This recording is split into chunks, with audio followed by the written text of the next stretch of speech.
Hi guys, welcome to How to Maximize. In this video, I will show you how to use Chatgpt in Greek. First of all, open up the Chatgpt. Then from your left side dashboard, click on three dots.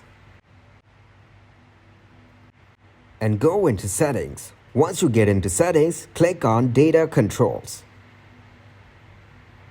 You can manage the data from here.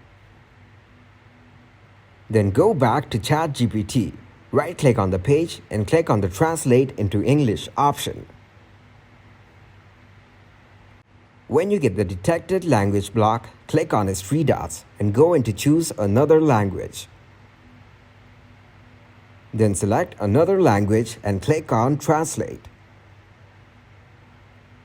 This will translate your whole Chatgpt into the Greek language. Thanks for watching and please leave a like, subscribe and share.